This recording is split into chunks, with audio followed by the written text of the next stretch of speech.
Assalamualaikum warahmatullahi wabarakatuh. Kami dari kelompok 1 aliran klasikisme yang terdiri dari Aulia Habibah, Faza Farhana, dan Kiai Delea.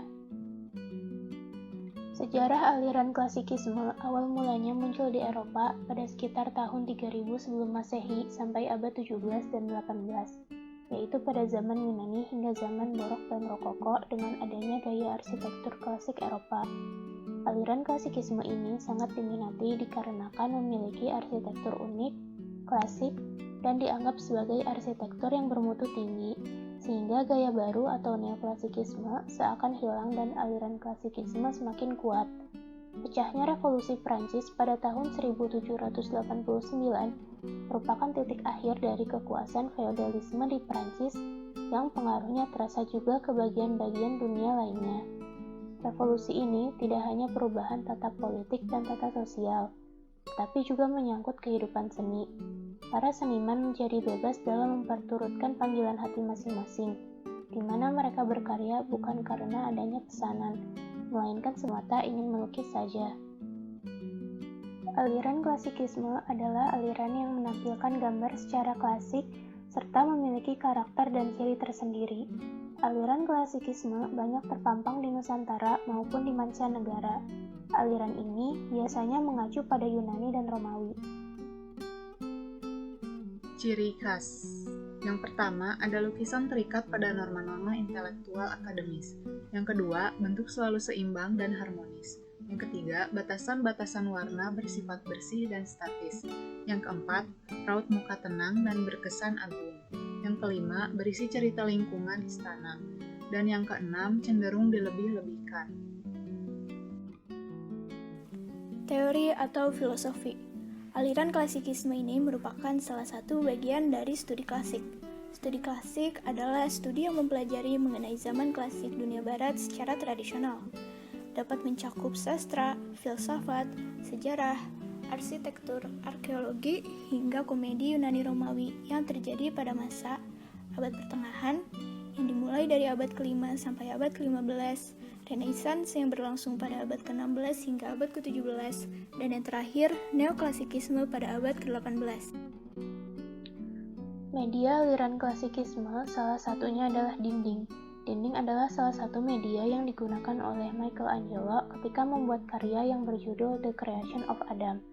Selanjutnya adalah kayu polar dan cat minyak, merupakan media yang digunakan oleh Leonardo da Vinci ketika membuat karya Mona Lisa. Berikut adalah beberapa contoh teknik cat minyak yang biasa digunakan oleh para klasikis. Yang pertama, ada teknik alla prima atau biasa juga disebut teknik wet on wet. Dilakukan dengan cara berulang di saat permukaan media masih basah. Sehingga teknik ini biasanya memang memaksa pelukis untuk menyelesaikan karyanya hanya dalam satu sesi saja. Selanjutnya ada teknik chiaroscuro yang menitik beratkan pada efek kontras dari suatu pantulan cahaya, juga bayangan dalam suatu lukisan, membuat objek di dalam lukisan tersebut terlihat lebih nyata. Lalu ada teknik impasto atau biasa disebut juga dengan teknik pisau palet, di mana cat ditorehkan dengan sangat tebal di atas sebuah media, membuat kehadiran objek lukisan menjadi lebih terasa. Dan yang terakhir adalah teknik underpainting, menggunakan teknik glazing dengan cat warna transparan setelah menggunakan warna monokrom sebagai dasar lukisan. Tokoh seniman pada aliran klasik yang pertama ada Bartolomé Murillo. Bartolomé Murillo atau nama lengkapnya Bartolomé Esteban Murillo lahir pada akhir Desember 1617 di Seville, kota kecil di Andalusia. Ia dibaptis pada 1 Januari 1618 dan wafat pada 3 April 1682. Bartolomé adalah seorang pelukis barok Spanyol. Selain ia paling dikenal karena karya-karya yang bertemakan keagamaannya, Murillo juga menghasilkan sejumlah lukisan wanita dan anak-anak. Dan ini contoh lukisan karya Bartolomé Murillo. Yang pertama, Visita de los Pastores dan Vendedores de Fruta. The Little Fruit Seller. Lukisan ini berisikan sosok kedua anak yang sedang menghitung hasil penjualan buah yang mereka dapatkan. Melalui pancaran cahaya matahari dengan bayang-bayang lembut, Dalam suasana yang tenang ini, Murillo berhasil memaksimalkan potensi makna dari sebuah karyanya. Adoration of the Shepherds mengisahkan sekumpulan gembala yang sedang menyambut kelahiran Yesus di Bethlehem. Penggunaan teknik chiaroscuro yang kontras menjadikan suasana dalam lukisan ini terasa lebih syahdu. Tokoh selanjutnya adalah Michelangelo.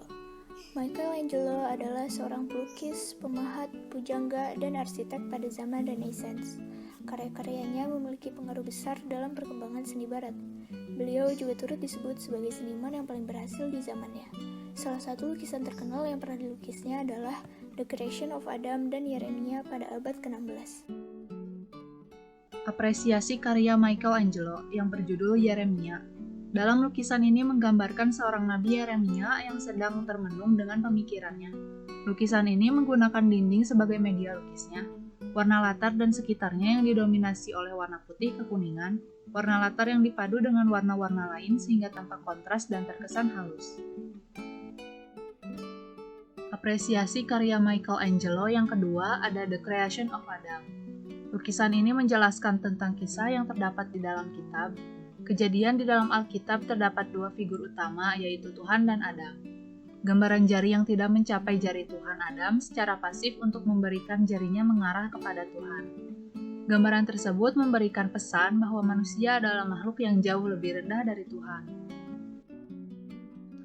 Leonardo di Ser Piero da Vinci lahir pada 15 April 1452 dan meninggal pada 2 Mei 1519, yang lebih dikenal dengan nama Leonardo da Vinci, adalah seorang pelukis, pemahat atau pematung, arsitek, penemu, ilmuwan, penulis, dan filsuf asal Italia di masa Renaissance.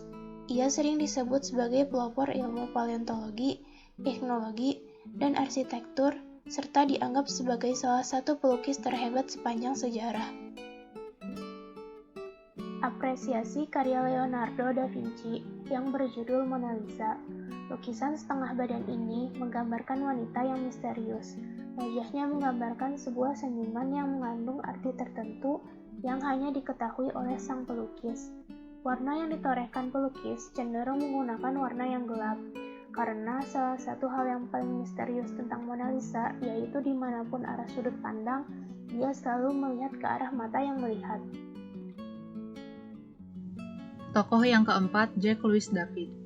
Jacques Louis David lahir 30 Agustus 1748 dan meninggal 29 Desember 1825. Adalah seorang pelukis berpengaruh pada aliran neoklasik, dianggap pelukis yang unggul dalam eranya. Pada tahun 1775 sampai 1784, ia tinggal di Roma. Jacques Louis David melukiskan kondisi revolusi Prancis secara monumental, bahkan ia di kemudian hari menjadi pelukis istana pada masa kekuasaan Napoleon. Karya-karyanya pada saat itu lebih menggambarkan peristiwa bersejarah daripada estetik. Gambar di samping adalah contoh lukisannya, Napoleon Crossing the Alps. Apresiasi karya Jacques Louis David yang berjudul Napoleon Crossing the Alps. Pada lukisan ini menampilkan seorang Napoleon yang sedang menunggangi kuda. Kuda yang bermakna lambang kegagahan dan kekuatan. Kuda yang berwarna abu-abu dipadu dengan warna hitam yang memberikan kesan tegas. Napoleon yang sedang menunggangi kuda dengan memakai jubah berwarna merah yang memberikan makna berani dan semangat yang berkobar. Jadi, kesimpulannya, klasikisme ini adalah bentuk pengekspresian sikap estetika yang didasarkan pada prinsip budaya Yunani dan Roma kuno, menekankan pada bentuk kesederhanaan, kesempurnaan, emosi yang eksplisit, serta menarik bagi intelek. Biasanya mengekang untuk menjadi formal dan terkendali. Perubahan tekanan dan ritmik hanya akan menghancurkan kualitas keseimbangan yang telah dibawa hingga saat ini. Kira-kira itu saja yang dapat kelompok kami sampaikan. Mohon maaf apabila ada kesalahan ataupun ada hal yang kurang berkenan. Terima kasih atas perhatiannya. Wassalamualaikum warahmatullahi wabarakatuh.